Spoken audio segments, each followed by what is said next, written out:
भूख और क्रेविंग, इन दोनों में अंतर है। शायद बहुत लोगों को क्रेविंग्स का पता ही नहीं है कि ये क्रेविंग क्या होता है ना। लेकिन जो लोग मन से बहुत श्रम करते हैं, जिनकी जॉब ऐसी है कि सोचना बहुत पड़ता है, फिजिकल स्ट्रेस उतना नहीं है लेकिन मेंटल स्ट्रेस बहुत है, पूरा दिन अपने मन को जैसे काम नहीं करते, घिसते हैं, वो जो घिसा हुआ मन रात को फिर कुछ इंटरेस्टिंग मांगता है कि डाइवर्ट हो जाए। अब वो इंटरेस्टिंग जो मांगता है उसको कहते हैं क्रेविंग। ये ऐसे लोग हैं जो दिन भर अपने मन को इतना यूज करते हैं, फिर जब रात होती है और कुछ मीठा खा लेते हैं, जैसे शुगरी, खासकर लोगों को क्रेविंग मीठे की ही होती है। अगर मीठे की नहीं तो तले हुए की होती है, कुछ ऐसा जिसमें कार्बोहाइड्रेट बहुत हो। अब साइंस ने एक टर्म दी है कि जब हम ऐसा कुछ मीठा, कुछ प्लीजिंग खाते हैं तो हमारे ब्रेन से डोपामिन रिलीज होता है। डोपामिन एक हार्मोन है जो हमें अच्छा फील कराता है। तो मेरा एक सवाल था कि क्या हमने डोपामिन देखा है, जो हमें इतना यकीन है कि मीठा खाने पर कुछ तो ऐसा डोपामिन रिलीज हो गया जिससे मुझे बहुत अच्छा लगता है। तो एक योगी के लिए तो योग में बैठ जाए, बाबा को बड़े प्यार से याद करे, तब भी डोपामिन रिलीज हो सकता है। एक डांसर जो होता है, जिसको डांस में बहुत इंटरेस्ट होता है, वो थोड़ा सा डांस भी कर लेना, उसके अंदर डोपामिन रिलीज हो जाता है। म्यूजिक किसको नहीं पसंद, इस दुनिया का बोरिंग से बोरिंग इंसान भी म्यूजिक पसंद करता है, कुछ अच्छा बज जाए तो वो म्यूजिक भी डोपामिन रिलीज कराता है। लेकिन हमारी रुचि खाने में ही क्यों जाती है? क्योंकि वो ईजी है, क्योंकि वो ईजी है, उसको हम बहुत इजीली फील कर सकते हैं। तो ये हो गया क्रेविंग। और एक होती है भूख। मुझे किसी ने ये जो हम मिलते हैं ना पर्सनली शाम को, तो किसी ने सवाल किया, ये रियल भूख पता कैसे चले? मुझे नहीं पता चलती भूख क्या होती है। तो रियल भूख उसको कहते हैं कि आपके सामने कोई भी चीज आ जाए, बस दे दो, खाना पड़ेगा, ये हो गई रियल भूख। तो मेरा सवाल ये है, क्या हमें रियल भूख लगती है? सोचने वाली बात है, क्या मुझे रियल भूख लगती है? जिसको रियल भूख लगती है वो भोजन में नुक्स नहीं निकाल सकता कि नमक कम है, तीखा ज्यादा है, मिर्ची कम है, फीका है, दो तीन वैरायटी ही क्यों, थोड़ा चार पांच चीजें होनी चाहिए, ये सब फीका है, थोड़ा अचार लाओ, है ना। तो मुझे एक बात सबको बतानी है, क्योंकि सब बीके बैठे हैं। मम्मा का मास चल रहा है, जून मास, तो मातेश्वरी जी की एक बुक है, जगदम्बा मातेश्वरी, सभी ने पढ़ी भी होगी। उस बुक में किसी ने अपना अनुभव मम्मा के साथ का शेयर किया है कि मम्मा ऐसी हस्ती थी, जब खाना खाया अगर उसमें नमक नहीं है तो वो बोलते नहीं थे कि खाने में नमक नहीं है। बड़ा फलक से हम ये किस्सा सुनाते हैं कि ऐसी थी हमारी मम्मा। क्या हम ऐसे बने हैं कि खाने में नमक ना हो और हम नुक्स ना निकालें? हम उसको बड़े प्यार से स्वीकार करके खड़े हो जाए, वाह बाबा, आपको जो मंजूर था आज वो मेरे पेट में गया। तो यज्ञ में जब हम आते हैं तो समर्पण भाव पहले आता है ना। समर्पित होते हैं तन मन और धन से, तभी हम यज्ञ के कहलाते हैं। तो हमें तपोवन में एक बात बहुत पक्की कराई जाती है कि तन से जब आप समर्पित हुए हो, मन से, धन से, वो तो धन से तो हर कोई हो सकता है, लेकिन तन और मन बहुत बड़ी बात है। जब तन से समर्पित हो गए तो क्या तन आप अपनी मर्जी से चला सकते हो? इतनी अथॉरिटी है। तो जैसे आज बाबा ने मुरली में अनुभव की अथॉरिटी की बात की, वैसे एक अभ्यास आज मैं आप सभी को देती हूँ, लिखिएगा और बाद में चिंतन करिएगा कि हमें किस किस बात की अथॉरिटी मिली हुई है और किस किस बात की अथॉरिटी नहीं मिली हुई है। जैसे मुरली के हिसाब से देखें तो किसी को दुख देना, ये अथॉरिटी हमें नहीं मिली है। सबको सुख देना, ये अथॉरिटी मिली है। सबको प्यार देना, सबकी पालना करना, ये अथॉरिटी मिली है। तो इस तन के प्रति अगर इसको यज्ञ का साधन समझे तो इस तन के प्रति क्या क्या अथॉरिटी हमें मिली हुई है और क्या अथॉरिटी हमें नहीं मिली है। ऐसा कुछ डालो जो तबीयत खराब हो जाए, ये अथॉरिटी हमें नहीं मिली है ना। तो आप सभी चिंतन करना, सिर्फ खाने पीने की बात नहीं है, एक्सरसाइज भी ना करे, शरीर को बस ऐसे लेटा के रखे, बिठा के रखे, सजा के रखे, वो अथॉरिटी भी हमें नहीं है। बाबा कहते हैं बच्चे हड्डी हड्डी घिसनी चाहिए, तो हड्डी हड्डी कब घिसेगी? उसके लिए तो कहा जाता है सेवा ही हमारी तो एक्सरसाइज है। लेकिन वो सेवा भी भाग्य से मिलती है। जैसे कुछ भाइयों का मैंने कल सुना कि मेंटेनेंस उनकी सेवा है। अब मेंटेनेंस में तो बहुत बहुत भाग दौड़ रहती है, लेकिन जैसे ज्ञान सुनाने की सेवा है तो उसमें शरीर का कोई रोल ही नहीं है, ज्यादा बोलने का ही रोल है। तो मेरी कैसी सेवा है, उस अनुसार या तो मुझे एक्सरसाइज करनी पड़ेगी या सेवा ही मेरी एक्सरसाइज है। तो ये जजमेंट मुझे निकालना पड़ेगा और उसके अकॉर्डिंग अपने बॉडी को यूज करना पड़ेगा। ये सिर्फ यज्ञ में सेंटर में रहने वालों की बात नहीं है। जितने भी बाबा के बच्चे हैं वो सारे ही यज्ञ के हैं। तो घर गृहस्थ में रहने वाले सभी के लिए ये सोचना ज़रूरी है कि मुझे किस बात की अथॉरिटी है और किस बात की नहीं है। तो खास इस बात पर चिंतन करिएगा और अकॉर्डिंगली अपने बॉडी को यूज़ करिए। अच्छा, जनरल ही आज ले रहे हैं, कोई स्पेसिफिक टॉपिक पे नहीं। तो बहुतों का सवाल था, बहुत सुन लिया, सार में सुना दीजिए करना क्या है। तो सार ये है, सुबह उठने की दिनचर्या बाबा ने हमको दी है, ब्राह्मण दिनचर्या हमारी पक्की है। लेकिन उठने के बाद मुरली में आते हैं, उससे पहले अगर हो सके एक्सरसाइज का टाइम मिलता है तो ज़रूर करिए। अगर मुरली के बाद टाइम सेट होता है तो तब करिए, है ना। एक्सरसाइज में क्या कर सकते हैं, तो 2 दिन जिनल बहन ने बहुत अच्छे से सिखाई है। प्राणायाम कैसे करते हैं, लाइट एक्सरसाइजेस कैसे की जाती है। ये ऐसी एक्सरसाइज है लगभग हर कोई कर सकता है, ठीक है। मेरा ऐसा मानना है कि हमें हड्डियां प्रकृति ने दी है, जॉइंट्स दिए हैं सारे, तो इसको हर दिशा में दिन में एक बार तो घुमाना चाहिए। जैसे हमारी गर्दन है पूरा गोल घूम सकती है, क्या हम घुमाते हैं? ये जो शोल्डर है उससे हमारा पूरा हाथ एक घूम सकता है, क्या हम घुमाते हैं? नहीं। हमारी जो स्पाइन है वो आगे झुक सकती है, हमें आता है झुकाना, लेकिन वो ट्विस्ट भी हो सकती है, क्या हम उसको ट्विस्ट करते हैं? नहीं। तो दिन में एक बार एटलीस्ट ऐसी एक्सरसाइज करिए ताकि कहीं भी जकड़न ना आए। बाबा जैसे नहीं चाहता हमारे संस्कार में अकड़न और जकड़न हो, ठीक वैसे ही हमारे शरीर रूपी प्रकृति में भी कोई अकड़न या जकड़न ना आए, उसके लिए फ्लेक्सिबल बनी रहे, उसके लिए मूवमेंट बहुत ज़रूरी है।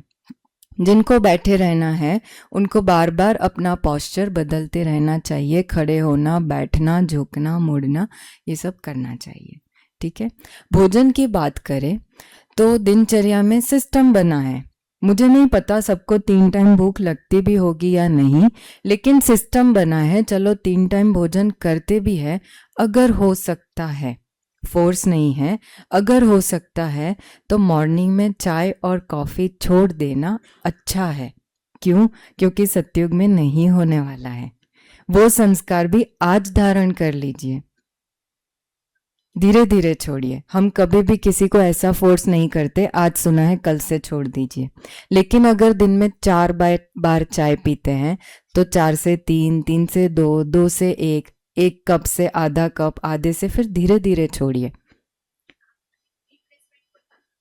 हाँ जी, ओके। रिप्लेसमेंट होना चाहिए, तो रिप्लेसमेंट के लिए यहाँ पे शायद 4 बजे ग्रीन टी देते हैं, है ना। वो बहुत अच्छा है। किन किन को पसंद आया? पर कैसे बनाते हैं? तो बनाने वाले शायद दीदी का नाम शीतल दीदी है, मैं उनको बुलाऊंगी। आज शाम को शायद सेट हुआ तो दीदी को ही बुलाएंगे, वो नाप के साथ सुनाएंगे, है ना, कि इतना ये पत्ता लिया था, थोड़ा इतना दालचीनी डाला था। वो सब सीखना बहुत ज़रूरी है। बाकी तपोवन में जो हम रिप्लेसमेंट में देते हैं वो एक, हम उसको काढ़ा बोलते हैं, जो हमें वंशी भाई ने बोला काढ़ा नहीं बोलना, वो कड़वा होता है। ओके, तो वो पत्तों का चाय, चलो पत्तों की चाय होती है। तो थोड़ा सा तुलसी के पत्ते, थोड़ा सा पुदीना, थोड़े से ग्रीन टी के पत्ते और अदरक, है ना, स्वाद अनुसार ही होता है ये सब। फिर भी, हाँ जी, लेमन ग्रास, पुदीना और तुलसी, अदरक। किसी को थोड़ा कभी सीजन के हिसाब से या ग्लूकोज थोड़ा कम हो जाता है तो थोड़ा सा गुड़ डालते हैं, थोड़ा सा टेस्ट के लिए। अब ये काली मिर्च है, दालचीनी है, ये सब ना ट्रिकी चीजें हैं। दो चीजें मैटर करती है। एक तो अभी वातावरण कैसा चल रहा है, जैसे बारिश का मौसम है, ठंड है, विंटर होगा, ठंड है, तो ऐसे में इनको मसाले बोलते हैं। गुजराती में हम उसको तेजाना बोलते हैं। तेजाना मतलब जो स्वभाव से तेज है, तेज माना अग्नि, जो अग्नि को प्रज्वलित करने वाला है। तो इस सीजन में पाचन मंद होती है, तो ऐसी तेज चीजें लेना अच्छा है, ले सकते हैं। लेकिन कोई काढ़ा रेगुलर वही पैटर्न से बनाता है, सॉरी ये ग्रीन टी, और समर में भी इसी तरीके से बनाए। अब बॉडी में हीट भी बहुत है और हम ऐसी हीट बढ़ाने वाली चीज ले तो फिर नुकसान करती है। आपने कोरोना के टाइम पे सुना होगा, बहुत लोगों ने बहुत काढ़े पिए हैं इम्यूनिटी बढ़ाने के चक्कर में। तो उसमें ये काली मिर्च, दालचीनी, लौंग, बहुत सारी चीजें डाल के उबाल उबाल के पिया। मैंने इतने दीदी मैंने इतने लोग सुने हैं कि पाइल्स हो गए। गर्म चीजें हैं ये सारी, तो कोई भी चीज, हम सारी चीजें अच्छी है। दालचीनी भी बहुत अच्छी है अपने हिसाब से, काली मिर्च भी बहुत, इवन मिर्च बहुत अच्छी है अपने हिसाब से। लेकिन हर चीज की मात्रा होती है। अगर राइट मात्रा में लो तो जहर भी दवाई की तरह यूज होता है, लेकिन रॉन्ग मात्रा में लो तो फ्रूट भी गैस करता है। और वो गैस ऐसा भी हो सकता है, अगर हार्ट की तरफ बहुत ज्यादा ट्रैवल हो गया तो हार्ट अटैक भी आ सकता है। ऐसे बहुत किस्से आपने सुने होंगे लाइफ में कि ब्लॉकेज नहीं था, कोलेस्ट्रॉल भी हाई नहीं था, लेकिन हार्ट अटैक से शरीर छोड़ दिया। और मेजॉरिटी हार्ट अटैक हम रात को ही सुनते हैं, नींद में चले गए, नींद में चले गए। वो हर नींद में जाने वाले व्यक्ति का आप लास्ट नाइट का डाइट चेक करना, कुछ तो ऐसा हो सकता है जो वायु करने वाला हो, या तो उस दिन उनका पेट साफ ना हो, या कोई भी रीजन। तो मेरा हमेशा सभी को कहना होता है, वायु को कभी भी लाइटली नहीं लेना। हमारे आसपास वायु है, हवा है, जो जिसको हम ऑक्सीजन है तो प्राणवायु भी कहते हैं। काम की चीज है, दिखती नहीं है, लेकिन जब वो तूफान का रूप लेती है तो वो किसी को बख्शती भी नहीं है। ठीक वैसे ही वायु शरीर में मात्रा में जाए, प्योर फॉर्म में रहे तो बहुत अच्छा है। लेकिन अगर वो वायु बिगड़ा, फिर अंदर वो क्या विनाश मचाता है वो पता नहीं चलता है ना। दीदी आप कुछ पूछ रहे थे? डली हुई थी, हाँ, डली हुई थी, उन्होंने बहुत कम मात्रा में लेकिन फ्लेवर के लिए डाला है। और अभी क्योंकि बारिश शुरू भी हो रही है तो ये सीजन फिर भी ठीक है। वैसे तो हार्ट पेशेंट होते हैं, उनको भी दालचीनी का काढ़ा देते हैं, लेकिन वो मात्रा होती है, फिर इतना ज्यादा ज्यादा बड़ा बड़ा लंबा लंबा पीस डाल के नहीं, वो थोड़ी थोड़ी मात्रा में लिया जाता है। ठीक है, तो हम डाइट की बात कर रहे थे। चाय और कॉफी छोड़ के, गरम नाश्ता पका हुआ छोड़ के, अगर फ्रूट ले सकते हैं तो बहुत अच्छा। क्यों? क्योंकि ये शरीर प्रकृति की देन है। प्रकृति हमारे लिए महीनों तक मेहनत करके एक फ्रूट तैयार करती है। हम जो चाय बनाते हैं वो थोड़ा 2 मिनट का काम होता है, और अंदर डाल के पता नहीं कितना। समझने की बात है, चाय और कॉफी एसिडिक बेवरेजेस हैं। हमारा बॉडी होना चाहिए अल्कलाइन। हम डालेंगे एसिडिक चीज और हम अपेक्षा रखेंगे हमारा बॉडी अल्कलाइन हो जाए, हो सकता है? जो चीज जिस गुण वाली है, जब वो मेरे शरीर के संपर्क में आती है, वो हर चीज अपनी छाप छोड़ती है ना। जैसे हम लौकी की सब्जी बनाते हैं, यहाँ पे आप लोग कद्दू बोलते हैं, बॉटल गार्ड, ठीक है, उसकी तासीर क्या है? ठंडी, है ना, इसीलिए उसका जूस पी के बहुत लोगों को कफ हो जाता है। तो उसकी तासीर है ठंडी। लेकिन अब सब्जी जब हम बनाते हैं उसकी, तो बहुत सारा तेल, उसमें बहुत सारा मस्टर्ड सीड, फिर हींग, अति मिर्ची, अदरक, हल्दी, नमक जो भी डालते हैं, ऐसे हमने बनाया, क्या वो तासीर काम करेगी ठंडी? हर चीज जो हमने डाली है, तेल का अपना गुण है, मस्टर्ड सीड का अपना है, अदरक का अपना है, तो हर चीज जब शरीर में जाएगी, हर चीज अपनी छाप छोड़ेगी। तो जो बॉटल गार्ड की तासीर है ठंडक, हमको शरीर में ठंडक मिलनी चाहिए थी पर मिल नहीं पाएगी। क्यों? उसके साथ हमने मिलावट बहुत की है। तो ये बहुत समझने की बात है। जो चीज शरीर में डालेंगे हर चीज छाप छोड़ेगी। जो चीज मेरे संपर्क में आएगी वो हर चीज छाप छोड़ेगी। आजकल जिम का कल्चर है। जिम की मैं विरोधी नहीं हूँ, लेकिन समझने की बात है। कहा जाता है वॉक करना बहुत अच्छा। जिम में रखा जाता है ट्रेडमिल, हम ट्रेडमिल पे चलते हैं, लेकिन एनवायरनमेंट तो पूरा क्लोज्ड रहता है। उसको कहा जाता है एनारोबिक एनवायरनमेंट, जहाँ पे ऑक्सीजन की कमी होती है, कार्बन डाइऑक्साइड अधिक होता है। तो हमें क्या सिखाया जाता है? बाहर वॉक करो, गार्डन में वॉक करो, खुले में वॉक करो। ज़्यादातर कहा जाता है ग्रीन ग्रीन एरिया में ग्रीनरी के थ्रू वॉक करो। क्यों? हर हर पौधा है, उसकी अपनी कोई मेडिसिनल वैल्यू है। चाहे उसका पत्ता हो, चाहे उसका फूल हो, चाहे फल हो। जब हम उसके आसपास वॉक करते हैं, प्रकृति का सिस्टम सुनिए। रात को जो आकाश में या वातावरण में जल तत्व है, वो रात को भूमि के आकर्षण में आता है, जिसको हम ड्यू ड्रॉप्स के रूप में सुबह देखते हैं। ओस बोलते हैं ना, ओस। ओके। तो पत्तों पर वो पानी जमता है, फिर जब धूप आती है तो वही पानी इवापोरेट होता है। तो सिर्फ पानी इवापोरेट नहीं होता है, वो हर एक जो पत्ता है, पौधा है, उसका गुण ले लेकर उड़ता है।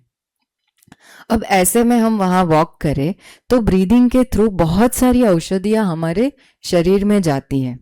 तो जब द्वापर युग था, राजाई थी, तो राजाएं औषधि वन बनाते थे अपने राज्य में, और राजाएं उसमें वॉक करते थे। इसलिए अधिकतर दवाइयाँ या औषधि लेने की आवश्यकता नहीं थी, वो ब्रीदिंग से ही उनके बॉडी में जाया करती थी, और वैसे लोग हेल्दी रहा करते थे। अब ज़्यादातर कंस्ट्रक्शन हो गया तो वो सारी बातें चली गई। फिर भी अगर हमारे आसपास गार्डन है तो गार्डन में वॉक करना चाहिए। Walking itself is an exercise, और जब हम ब्रीदिंग करेंगे तो वो सारी औषधियों का गुण हमारे शरीर में जाएगा। वैसे अच्छा तो घास पर वॉक करना है, खुले पैर चले बहुत अच्छा, क्योंकि प्रकृति के साथ स्पेशली हमारा संपर्क बना रहता है। हम बहुत मैं कहूँगी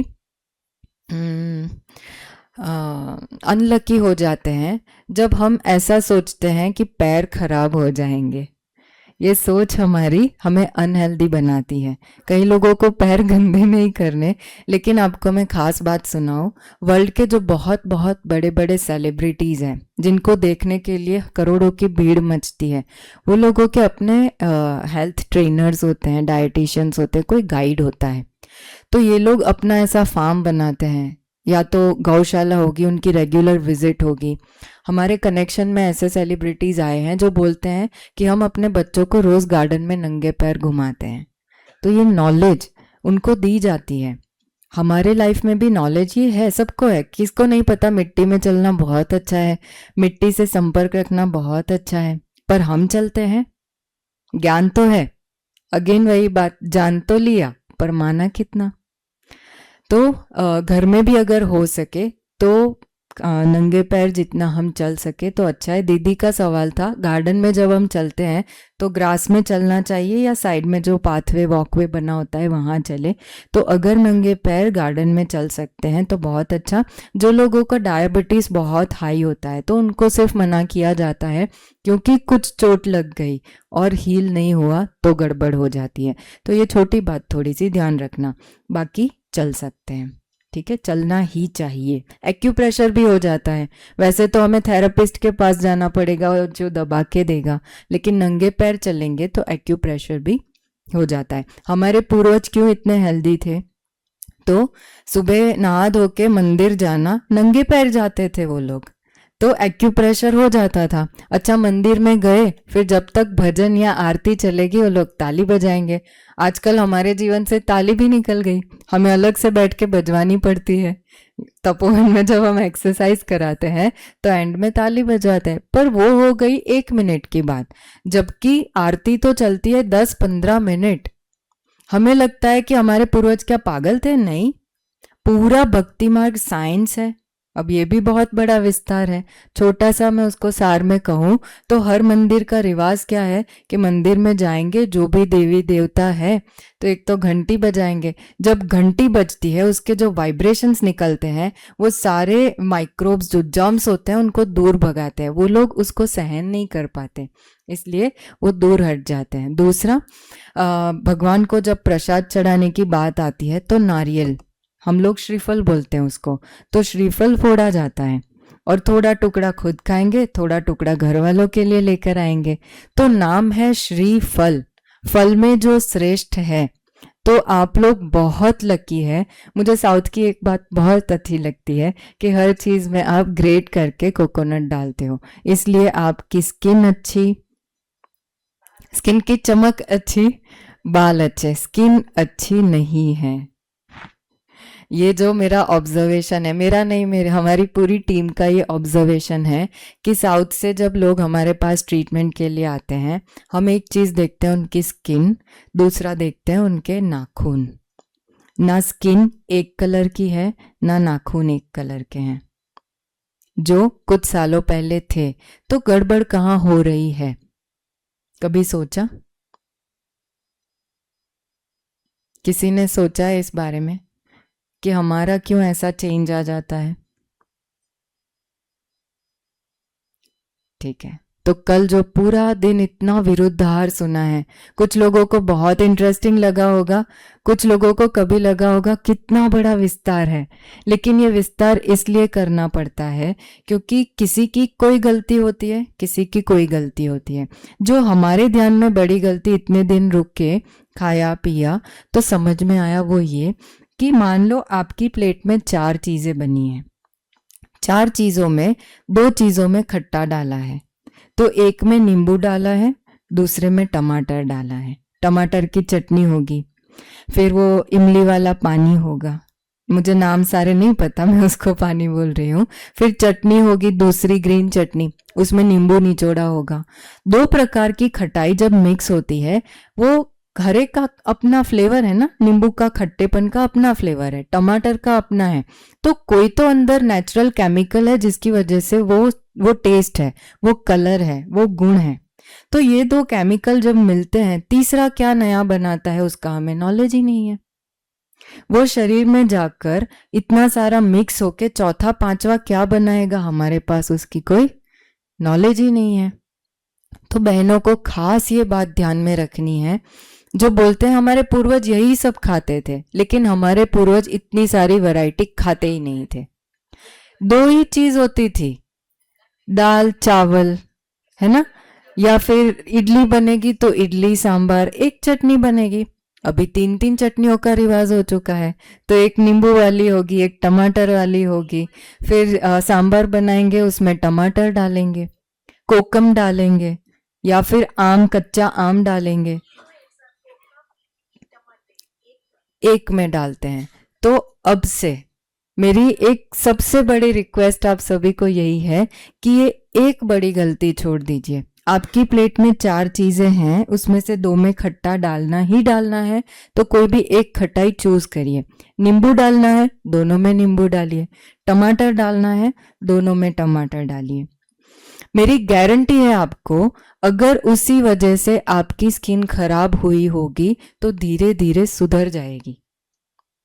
भले थोड़ा टाइम लगेगा, कुछ महीने शायद लगे, पर आपकी स्किन सुधर जाएगी। नाखून भी जो है बहुत लोगों के बिगड़े हुए हैं, जो पिंकिश होते हैं उसमें काली काली लाइनें आ जाती है ना। कईयों के नाखून, पैरों के तो मैं खास देखती हूँ, 1 या 2 तो सड़ ही जाते हैं। तो ऐसा नहीं होना चाहिए, है ना। पूरे वर्ल्ड के सभी की स्किन अच्छी है, नाखून अच्छे, हमारे क्यों बिगड़ रहे हैं? तो ये सुधार करिए, ये सुधर जाएंगे, ठीक है। तो ये खाने पीने में एक खास बात। अच्छा, चावल के बारे में ऑलरेडी आ चुका है, मैं सिर्फ रिपीट कर रही हूँ कि चावल दिन में खाने चाहिए, रात को चावल नहीं लेने चाहिए। ना ले तो अच्छा। आप लोगों को तो मिलेट्स भी इतने अवेलेबल रहते हैं, हम तो यहाँ से ही मंगाते हैं, शायद साउथ से ही आते हैं हमारे पास। तो आपके पास मिलेट्स की इतनी वैरायटी है, एक टाइम मिलेट भिगोकर अच्छे से, उसकी भी हर चीज़ बनती है, जो चावल की बनती है वो हर चीज़ मिलेट से बनती है। तो वैसा डाइट में थोड़ा सा चेंज करिए, ठीक है। नहीं करते ऐसा नहीं दीदी, दे आर ऑल्सो हेल्दी। जरूर लीजिए, राइस, ब्राउन राइस है, वाइट राइस है, अगर लेना ही है दिन में लीजिए, रात को। और मेरा एक खास रिक्वेस्ट, चलो दूसरा ये भी है कि अगर मेरी लाइफस्टाइल सेडेंटरी है, जैसे मेरी आप देख लो, बैठना है ज्ञान सुनाना है, बैठना है कंसल्टिंग करना है, तो मेरी लाइफस्टाइल बहुत लाइट कहेंगे, वर्क के हिसाब से, हार्ड वर्क नहीं कहेंगे। तो हम लोग जैसे भी, जितने भी हम तपोवन में ऐसी लाइफस्टाइल वाले हैं, हम एक ही टाइम अनाज खाते हैं।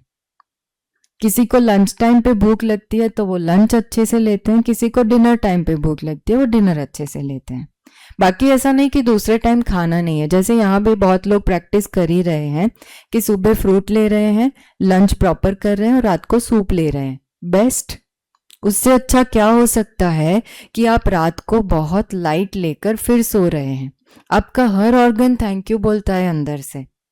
और एक खास बात, जिनको हार्ट की प्रॉब्लम है उनको तो डिनर स्किप करना चाहिए। अगर स्किप नहीं होता है, भूख लगती ही लगती है, तो लाइट कर दो, और वो लाइट भी आप सूर्यास्त से पहले कर लो। अगर जॉब की वजह से आपको लेट आना होता है तो भले लेट करो, तो फिर लाइट कर दो। लाइट में क्या, सब्जी, सूप, लाइट है। रात को फिर सैलड नहीं खाना चाहिए, क्योंकि अगर वो डाइजेस्ट नहीं हुआ, गैस बनी तो दिक्कत। इससे अच्छा है फिर पका हुआ। क्यों पका हुआ गैस उतना नहीं करता है? क्योंकि पकी हुई चीज़ों में हम कुछ तो मसाले डालते हैं, जैसे अदरक डाल दिया, काला नमक, काला मिर्च वगैरह डाल दिया, तो ये सब वायु को काटने वाली चीज़ें हैं।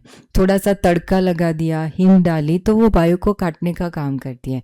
तो ये सारी चीज़ें, जिनको भी सिर्फ सैलेड खाने से गैस बहुत बनती है, क्योंकि कच्चा खाना सीखा ही नहीं है बचपन से, अभी अभी नॉलेज आई है, तो कुछ समय से लोगों ने कच्चा खाना और सैलेड खाना स्टार्ट किया है। अगर वो बहुत दिक्कत करता है तो थोड़ा सा सैलेड को स्टीम करके लीजिए और अदरक साथ में लीजिए, या तो सैलेड के साथ सूप कंपलसरी कर दीजिए, उसमें तो हम हर चीज़ डालते हैं। तो ये जब कॉम्बिनेशन में लेंगे तो उतना वायु की दिक्कत नहीं होगी, ठीक है। तो ये थोड़ा सा एक चेंज, कि अगर लाइट लाइफस्टाइल है तो हो सके तो अनाज एक बार लीजिए। अब लाइट लाइफस्टाइल भी है और प्रकृति भी पित्त है, तो 2 टाइम बहुत जम के भूख लगती है तो भले खाइए, मना नहीं है। लेकिन भूख लाइट है तो खाना लाइट, भूख तेज है तो खाना अच्छे से लीजिए। सिंपल रूल है, कोई डॉक्टर डिसाइड नहीं कर सकता मैं कब क्या कितना खाऊं। हाँ, कुछ नियम आयुर्वेद ने भी दिए हुए हैं जो आ चुके, दही कब खाना, दूध कब लेना, तो ये छोटी छोटी बातें ध्यान में रखिए। चावल क्यों दिन में खाना, तो साइंटिफिकली बता रहे हैं, अनुभव से सुना रहे हैं कि वायु बढ़ा देगा, ठीक है। सूर्यास्त से पहले भोजन, जो जैन लोग होते हैं, है ना, सभी को अनुभव होगा, कोई ना कोई जैन टच में होते ही है, तो ये लोग सूर्यास्त से पहले भोजन कर ही लेते हैं। अभी की जनरेशन बदल चुकी है, वो अलग बात है। तो उनकी आप हेल्थ देखो, थोड़े थोड़े टाइम में ये लोग उपवास करते हैं, और उपवास उनके बहुत कठिन होते हैं। हमने भक्ति मार्ग क्या छोड़ दिया, हमने उपवास भी छोड़ दिए, क्योंकि बाबा ने बोला नहीं बच्चे उपवास करो। बाबा ने तो संकल्पों का उपवास दे दिया, खाने का उपवास नहीं दिया। लेकिन ऐसा तो नहीं बोला ना कि अच्छी हेल्दी हैबिट से उसको छोड़ दो। जो कर रहे थे वो अच्छा था, सोमवार कर रहे थे तो एक दिन पेट को आराम मिल रहा था, शनिवार कर रहे थे एक दिन पेट को आराम मिल रहा था, तो वो प्रैक्टिस छोड़नी नहीं चाहिए थी। फिर भी चलो छूट गई तो अब नए सिर डाल तो सकते हैं। एक हफ्ते में जो लोग जॉब करते हैं या जिनका बिजनेस भी है, एक दिन छुट्टी लेते हैं हम हफ्ते में, क्यों? 6 दिन काम, एक दिन आराम, क्यों?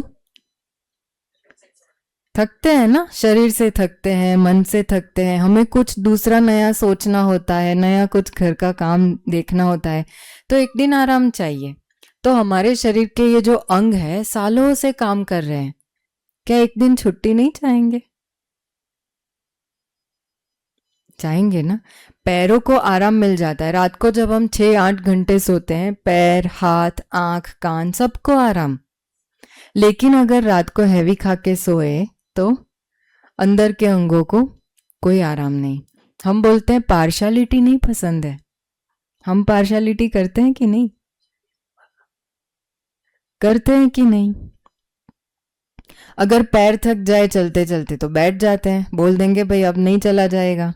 काम करते करते हाथ थक जाए, हम थोड़ी देर रख देंगे, अभी हाथ नहीं चलेंगे। लेकिन खाते खाते उसको पचाते पचाते आंतें भी तो थकती है। सुबह ब्रेकफास्ट किया, वो पचा नहीं पचा लंच किया, वो पचा नहीं पचा इवनिंग स्नैक आया, वो पचा नहीं पचा डिनर खाया। तो आते तो सुबह से लेकर वो रात को हमारे सोने के बाद भी अपना काम कर ही रही है। वो ऑर्गन थकेगा कि नहीं? सोचिए, साइकोलॉजिकली सोचिए, क्या वो ऑर्गन थकेगा कि नहीं? कोई भी ऑर्गन बहुत काम करता रहता है, करता रहता है, करता रहता है, फिर एक टाइम आता है वो थकता है। फिर थके हुए ऑर्गन से भी आप काम लेते रहो, लेते रहो, लेते रहो, फिर फेज आता है कि वो कमजोर होता है। उस कमजोरी में भी अगर आप उससे काम लेते रहो, फिर वो बीमार होता है, जिसको हम फिर नाम देते हैं, भाई मुझे कब्ज है, मुझे एसिडिटी है, मुझे इनडाइजेशन है, मुझे पाइल्स है। लेकिन वो आया कहाँ से? थकावट से। तो थकावट थकावट का उपाय क्या है? आराम। तो आंतों को आराम कैसे देंगे? फास्टिंग। फास्टिंग किसको बोलते हैं? भूख लगे तब खाओ, वो सबसे बड़ा फास्टिंग। सुबह अगर मैंने सिर्फ फ्रूट लिया, हैवी कोई अनाज जैसी चीजें नहीं डाली, तो वो हो गया फास्टिंग। अच्छा, वीक में एक दिन ऐसा, मान लो संडे, 3 दिन 6 दिन तो मैंने अच्छे से खाया है, सिर्फ एक दिन मैं अनाज ना खाऊं, हो सकता है 2 टाइम फ्रूट लिया या एक टाइम फ्रूट लिया, एक टाइम सैलेड सूप सब्जी लिया। सब्जी सभी को पसंद आती है ना? कई लोग सोचते हैं सब्जी अकेले तो कैसे खा सकते हैं। आप खाएंगे, जो आज भी था बहुत काल का अभ्यास, एक बार खाया, 2 बार खाया, हर हफ्ते खाया, एक एक दिन, प्रैक्टिस हो जाएगी। सब्जी में भी मन भर जाएगा, पेट भर जाएगा। हो सकता है? कौन कौन मानते हैं एक दिन अनाज ना खाए तो हो सकता है? खा सकते हैं।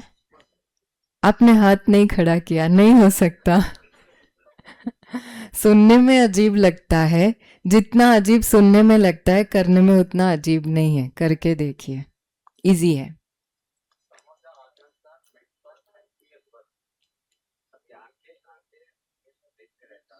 फिर भी वो जब थकती है तो हम डेलिबरेटली आंखें बंद करके थोड़ा उसको रेस्ट देते हैं। कब फील होता है? ड्राइनेस हो जाती है या फिर जलन होने लगती है, कईयों को पानी बहने लगता है, कई लोगों की आंखों में खून जैसा दिखता है, उतनी लाल हो जाती है। फिर क्या करते हैं? आंखें बंद, भले सोते नहीं हैं पर आंखें बंद करके हम लेट जाते हैं।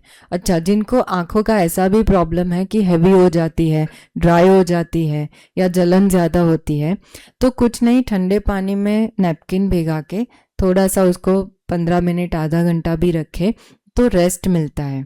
आज आप सभी डायबिटीज वाले फास्टिंग नहीं कर सकते। हाँ, आप घर पे नहीं कर सकते, लेकिन जब हमारे पास आते हैं तो हम वहाँ कराते हैं, क्योंकि हमारी निगरानी रहती है। और फास्टिंग मैंने खाने के लिए मना नहीं किया। सी, अभी भी आप इसी सोच में हैं कि फास्टिंग मतलब खाना नहीं, तो वो सोच गलत है। खाना तो है ही। बहुत लोग, हम जब पहली बार वहां पे पहले दिन किसी को लंच में फ्रूट दिया हो ना, और शाम को हमें मिले तो बोले आज तो हमने खाना खाया नहीं है। मैंने बोला फ्रूट चबाया है ना? हाँ चबाया है, तो चबा के उतारने को ही खाना बोलते हैं। अब वो फ्रूट है या वो अनाज है? हमारी साइकोलॉजी बनी है कि अनाज रोटी मतलब रोटी सब्जी ऐसे मिला के खाएंगे तो ही वो खाना है। हाँ, वो आदत की बात, आदत बनी हुई है, एक मानसिकता बनी हुई है। मैं कहूँ, बहुत लोग हमें बोलते हैं आपके तपोवन में वो बहुत इजी है। मैंने बोला हम जितने भी लोग हैं, पहले दिन से कोई तुरंत सबका मन ढला नहीं था, हमको सालों लगे वो सिस्टम सेट करने में। आपको भी सालों लगेंगे सिस्टम सेट करने में, लेकिन शुरुआत करनी पड़ेगी। जो आज आप सभी ने दीदी को एक संकल्प का सहयोग दिया कि हाँ दीदी आप भोग के सिस्टम में परिवर्तन लाइए, हम सब सहमत है, वो शुरुआत है, बहुत अच्छी शुरुआत है। धीरे धीरे आप अपने मन से आपको लगेगा कि ये लोग थोड़े से जड़ हैं, पर मेरी बात सुनिए, तपोवन में हमें ये प्रैक्टिस भी कराई जाती है कि जब नवरात्रि के 9 दिन आते हैं बिना नमक का खाना बनता है। अब ये हो गया आप कहेंगे भक्ति मार्ग, लेकिन वो 9 दिन सारी दुनिया में जितनी भक्त आत्माएं हैं वो खूब माता जी को याद करती है, तो एक प्रकार का वायुमंडल बना होता है पावरफुल।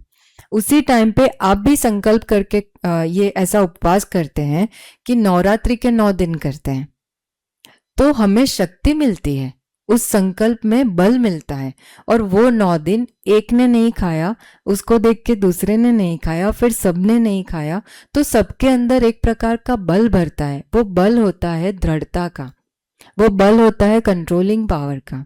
वो 9 दिन जब हम नमक नहीं खाते, ये भी भक्ति ही है, भक्ति मार्ग की ही रस्म है। लेकिन साइंस क्या है, नवरात्रि आती है सीजन चेंज के टाइम, जब शरीर में बहुत परिवर्तन होता है। बाहर की इतनी बड़ी प्रकृति में जब सीजन में चेंज आता है बहुत उथल पुथल मचती है। तो ये शरीर भी उन्हीं 5 तत्वों से बना है, अंदर बहुत उथल पुथल मचती है। सीजन चेंज के टाइम सबसे अधिक लोग बीमार पड़ते हैं, लेकिन जो लोग नमक कम से कम लेते हैं वो लोग अधिक बीमार नहीं पड़ते हैं। मैं नाम नहीं लूँगी, लेकिन यहाँ हैदराबाद से हमारे पास एक 72 इयर्स के भाई जी आए थे, तो उनको डायबिटीज़ बहुत हाई, उसकी वजह से उनके पैरों में घाव हुआ था। अब उन्होंने बहुत ट्रीटमेंट्स ट्राई की थी, लेकिन उसका कोई बहुत ज़्यादा अच्छा हीलिंग नहीं हो रहा था। अब डायबिटिक इंसान को तो शुगर कम करने के लिए ही सलाह दी जाती है, जो कि जनरल है, उनको भी पता है। लेकिन हमने उनका नमक छुड़ाया। हमारे पास लगभग 21 दिन शायद रहे थे, तब हमने उनको नमक नहीं दिया। उसके बाद यहाँ आकर भी मैं समझती हूँ 2 या 3 महीने तक उन्होंने नमक को नहीं छुआ, वो पूरा घाव भर गया, जिसके लिए उन्होंने बहुत ट्रीटमेंट ली थी। अंजलि दीदी उनके साक्षी है। पूरा स्किन का कलर सी। अब हम सोचे 72 इयर्स मतलब हमारी इम्यूनिटी कितनी लो हो जाती है। ऐसी एज में भी हीलिंग हो सकता है कब, जब हीलिंग को रोकने वाली चीज का आप त्याग कर दो। तो डायबिटिक इंसान और नमक का क्या रिलेशन?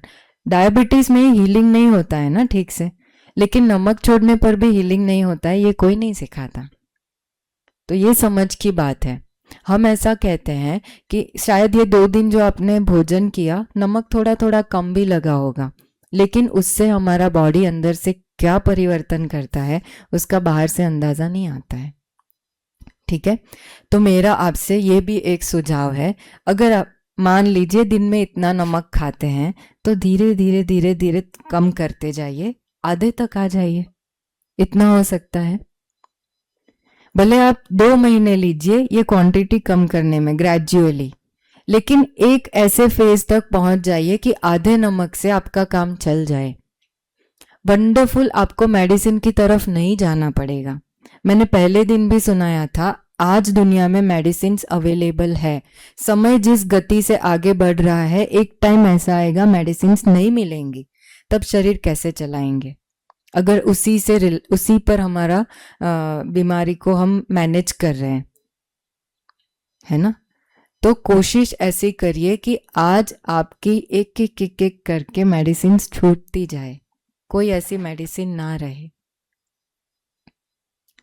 ठीक है, बोलने में मुझे तो बहुत बल महसूस होता है, सुनने में आपको कितना होता है पता नहीं क्योंकि हमारे पास लोग जब आते हैं ना, इतनी सारी 14-15 दिन की मेडिसिन लेकर आते हैं, और जब 2-3 मेडिसिन लेकर जाते हैं धीरे धीरे वो भी छूट जाती है। ये रिजल्ट जब हम देखते हैं तो हमारे अंदर तो बहुत कॉन्फिडेंस है कि हर चीज हो सकती है, क्यों नहीं हो सकती?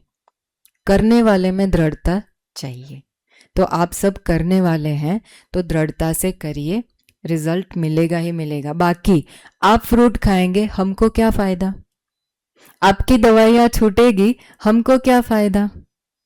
आपकी आयु बढ़ेगी, हमको क्या फायदा? हाँ, दुआ मिलेंगी, वो सबसे बड़ा फायदा है। हाँ, जो नहीं दिखने वाला फायदा है वो है। लेकिन दीदी का भी भाव आप सभी के प्रति यही है कि सभी निरोगी रहे। क्यों परेशानी हो, क्यों मेडिकल का खर्च हो।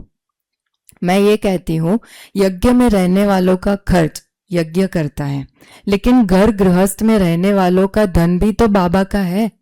क्या आपका है? बाबा का है ना। हम फलक से बोल तो देते हैं, लेकिन फिर ऐसा खा भी लेते हैं, मतलब ऐसी लाइफस्टाइल भी जी लेते हैं, बीमार भी हो जाते हैं, हम खर्च भी कर देते हैं। लेकिन उस टाइम पे क्या संकल्प आता है कि बाबा के यज्ञ का इतना सारा धन ऐसे ही वेस्ट जा रहा है?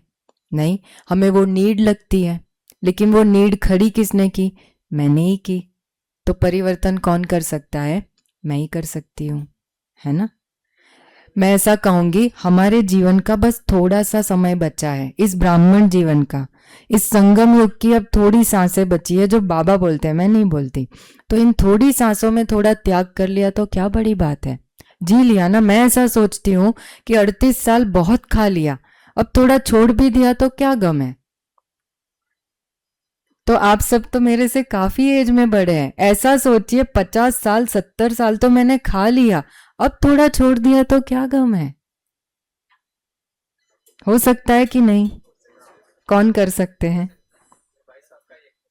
हाँ जी, मैं सुनूंगी ये टॉपिक पूरा करके। ठीक है, थैंक यू वेरी मच ये हाथ उठाने के लिए। जी।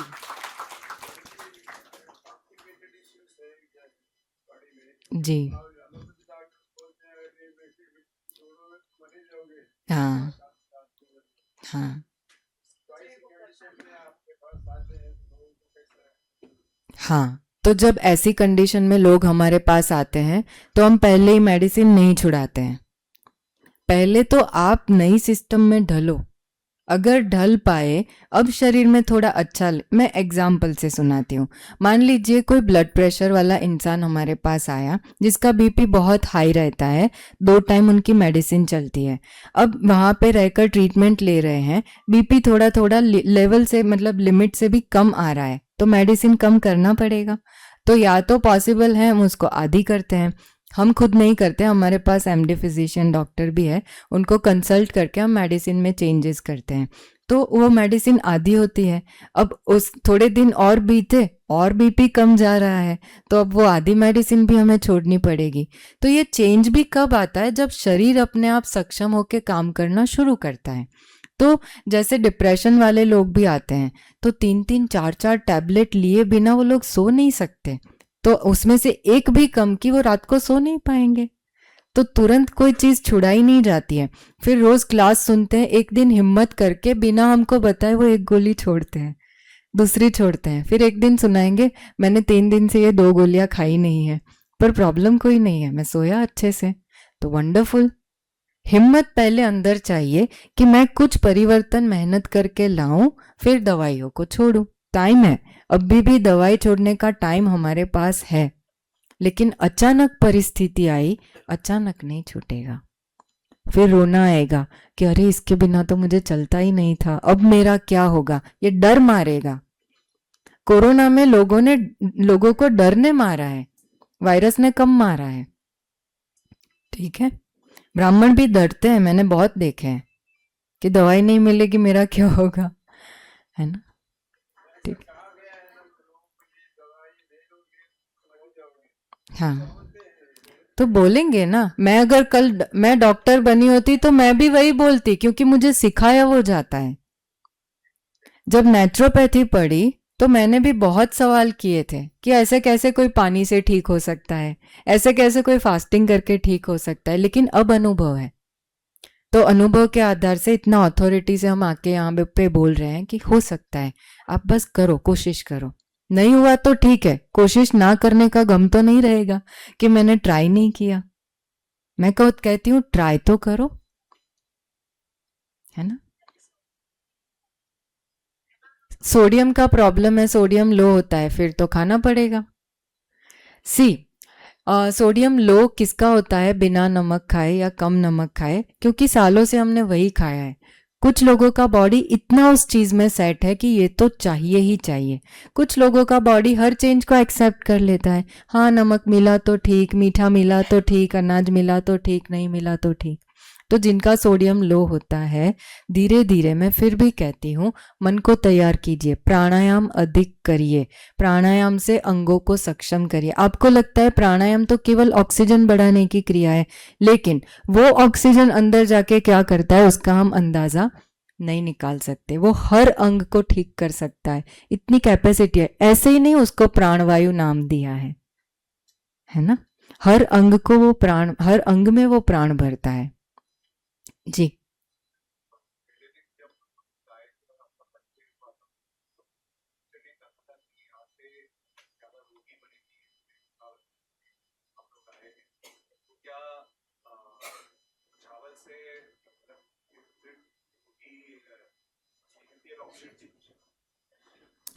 इज इट एन ऑप्शन, आप पूछे is it a healthier option? मैं कहती हूँ चावल अनहेल्दी नहीं है, चावल हेल्दी ही है।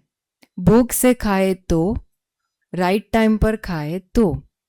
रोटी की भी मैं बात कहूँ, रोटी दो टाइप के आटे से बनती है। एक बहुत बारीक आटा होता है और एक थोड़ा सा दरदरा आटा होता है। रोटी दोनों की फुल्का बनती है, लेकिन जितना आटा बारीक होता जाता है उतना वो पचने में डिफिकल्ट होता है। आप देखना, रोटी से ज्यादा अच्छा दलिया डाइजेस्ट होता है।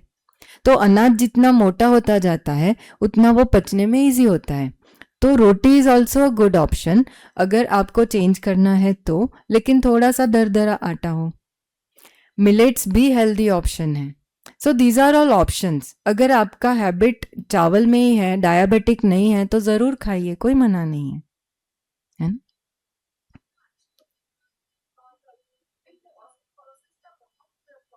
हाँ जी।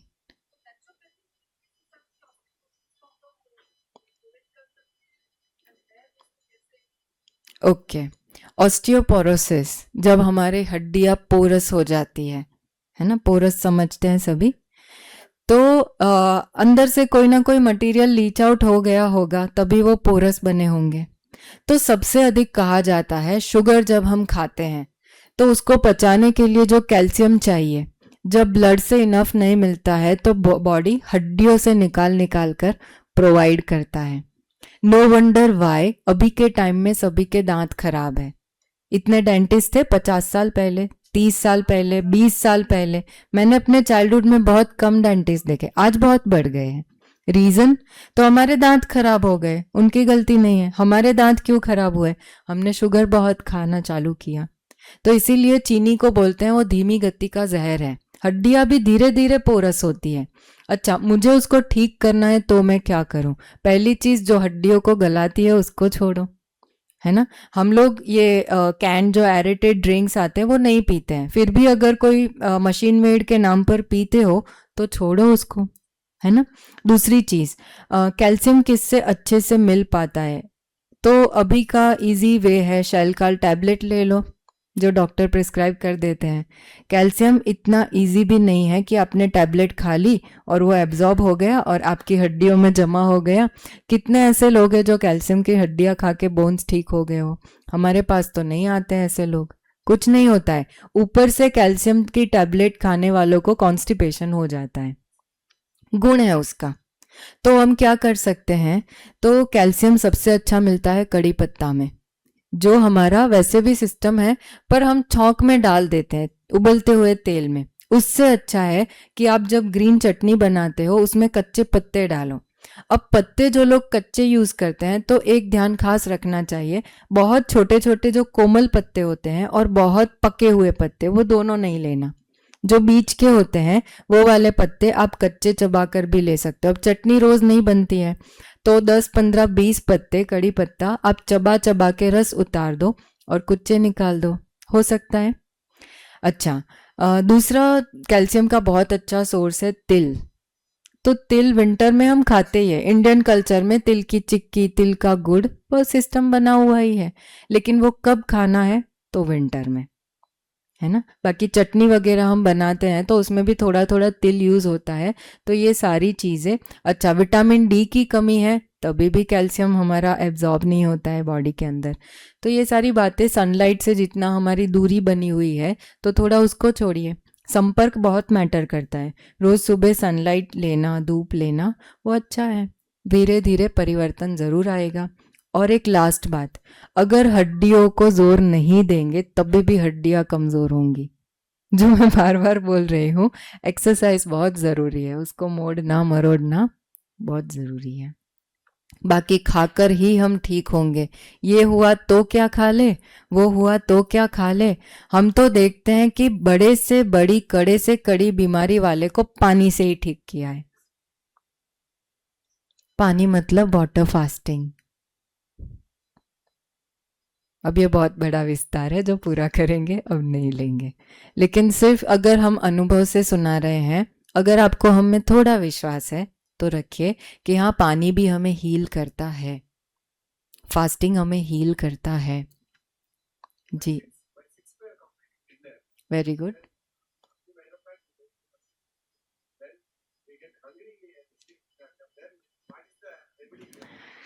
What is the remedy? So sunset से पहले आइडियली खा लेना चाहिए। अगर रात को आपको बहुत भूख लगती है तो आप डिनर हैवी कर लो ताकि रात को भूख ना लगे। अब मैं रात को लाइट भी खाऊं फिर मुझे 9-10 बजे भूख लगे, वो कोई काम का नहीं, वो गड़बड़ है। हाँ, वो आदत बनी हुई है। ठीक है। ब्लैक लाइन आ रहा है, क्या करना? ये इतना सारा परिवर्तन सुनाया, इतना ही कर दो।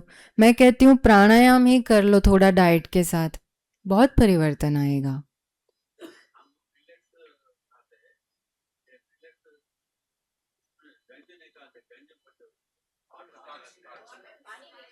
अच्छा। जी। ओके। ठीक है। Very good.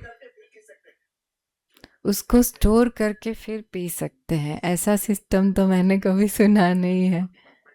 फर्मेंटेशन करके लेते हैं, लेकिन फर्मेंटेड चीज़ें जब हम खाते हैं तो हमारे जो गुड गट बैक्टीरियाज है वो ग्रो वैसे भी हो जाते हैं।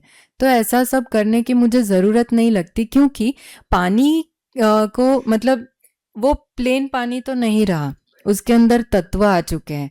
अब मैंने उसको 3 घंटे 4 घंटे स्टोर किया है या मैंने उसको 10 घंटे स्टोर किया है। जब हम 10 घंटे स्टोर करते हैं तो गुड बैक्टीरियाज के साथ बैड ग्रो हुए हैं, उसका हमें कोई नॉलेज नहीं होता है। आप समझ रहे हैं मेरी बात? इडली भी फर्मेंटेड चीज़ है। आप जब उसको कुक करते हैं, जैसे दही है, तो दही में ऐसे लैक्टोबैसिलस जो बैक्टीरियाज है वो हमारे गुड बैक्टीरियाज को फीड करते हैं। लेकिन जब ऐसा कुछ हम खा लेते हैं जिसका नॉलेज नहीं है, जो शायद हमारे बैड गट बैक्टीरियाज को फीड कर सकते हैं, जो मैंने घास और मांस की बात बोली, तो अच्छे बैक्टीरियाज कभी भी सैलेड वैलेड नहीं खा, सॉरी, बुरे बैक्टीरिया जो पेट में होते हैं वो सैलेड वैलेड नहीं खाते, कच्ची चीजें, नेचुरल चीजें नहीं खाते। तो धीरे धीरे ये नेचुरल चीजें खाने से वो मरने लगते हैं। पका हुआ क्यों छुड़ाना? उसका ये रीजन है, इसका ये आहार है, उसका वो आहार है। जो अच्छे बैक्टीरिया है वो अच्छी फ्रेश नेचुरल चीजें खाएंगे, जो बैड बैक्टीरियाज है वो ऐसी सड़ी हुई चीजें खाएंगे। ठीक है। तो आपने जो सवाल किया उसमें से वो गुड बैक्टीरिया फीड होंगे या बैड बैक्टीरिया, मुझे नहीं पता, मेरे पास उसका नॉलेज नहीं है। तो मैं कहूँगी फर्मेंटेड चीज़ें और भी बहुत है, जैसे आंवली है, अम्बेल या आंवली क्या बोलते हैं आप लोग, तो वो उसको रखते हैं ना कुक करके थोड़ा टाइम, तो वैसा फर्मेंटेड फूड खाना चाहिए। लेकिन लंबे समय तक, जैसे उसमें भी सीजन मैटर करता है कि गर्मी के मौसम में आपने बहुत घंटे रख दिया तो वो बिगड़ जाता है, उसका पानी छूट जाता है, तो वैसी चीज़ नहीं लेनी चाहिए। विंटर में आपने थोड़ा लंबा टाइम रख के लिया तो ले सकते हैं, है ना। एक मिनट, वो पीछे वाले बहन ऑलरेडी कुछ पूछ रहे हैं।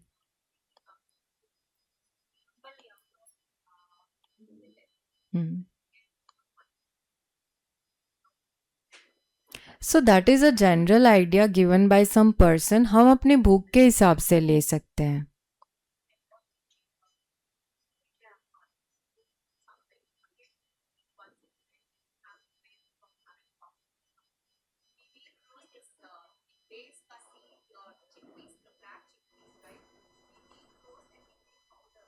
सत्तू जिसको बोलते हैं।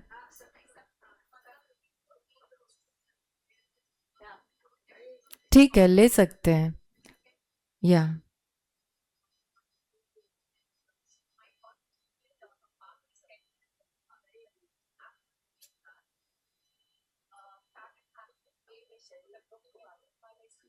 बाय फोर्स कोई चीज करेंगे तो क्रेविंग्स होंगी।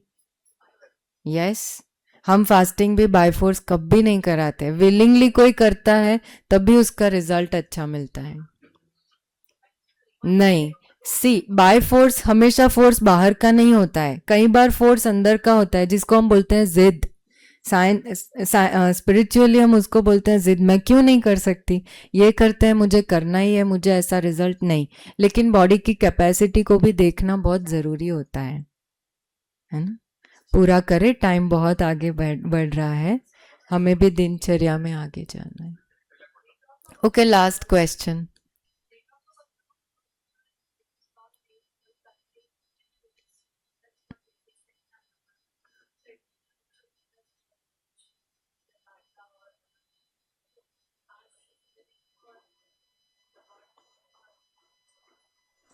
मेरा ऐसा मानना है कि पता नहीं सतयुग में सॉल्ट होगा भी कि नहीं, बाबा ने क्लियर नहीं किया है अनफॉर्चुनेटली। लेकिन हाँ, सी जितना शरीर को चाहिए सोडियम क्लोराइड वगैरह सब एलिमेंट्स जितने भी चाहिए, हम जितना सीजनल फूड खाते हैं उसमें से बॉडी फीड हो ही जाता है। हम- हमारे शरीर को एक्स्ट्रा ज़रूरत क्यों पड़ती है, उसको आदत पड़ी हुई है, बचपन से उसने खाया है ना, तो उसको आदत पड़ी है कि सोडियम इसी से लेना है। बाकी जितना फ्रूट और सब्जी वगैरह हम खाते हैं उसमें से सोडियम हमें मिल ही जाता है। ठीक, will complete this session now. आप हमें बाद में 3:30 बजे जब मिलो तब पूछिए।